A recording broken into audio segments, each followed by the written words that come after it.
So, when you are learning something for exams, whether it's the junior cert, the leaving cert, college exams, or whatever you're learning it for, there is something that you need to know with regards to the brain.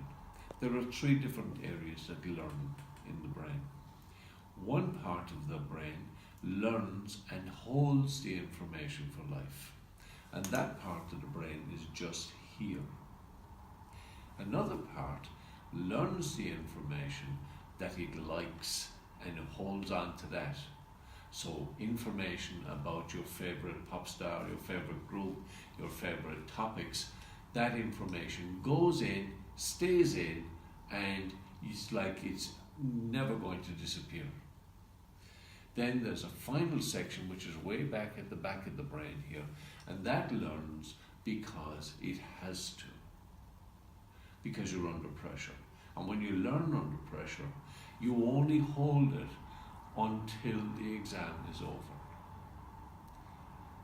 So you only hold it until the test is over, or you only hold it until it's safe to drop it.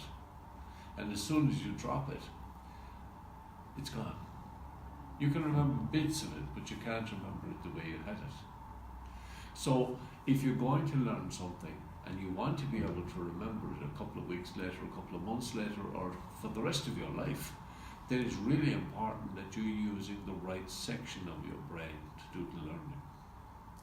So if you're under pressure and it's the night before the exam and you're trying to swat everything, which part of your brain do you think is going to be involved? Is it going to be the thinking, calm, relaxed part of your brain that connects up all the information and makes a useful, complete picture of it? Or is it going to be the part that operates under pressure, that will only grab at the information, hold it for as long as it has to, and then drop it? One under pressure. The one at the very back of the brain is exactly right. So what we need to do is we need to make sure that when you're learning something, that you are going to learn it with this part of your brain, and that you have enough resources in there to stay memorizing and learning, and to continue to do that for longer periods of time every day, so that you can store the information, that you can embed it in your brain, you can connect it up to what you already know, and that you can make sense of it. If you can make sense of what you're learning and connect it to what you already know, then you don't have to bother trying to remember it, because it's already in there, it's built into the body of knowledge. So all that pressure of trying to remember disappears, because it just becomes part of what you know. Does this make sense? Yeah. Great. It's like building a house.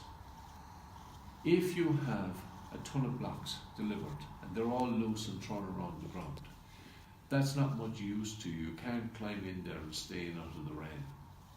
But when you have a house that's already half built and you add more blocks to it, you can see how each wall is actually rising and how it's taking the full shape.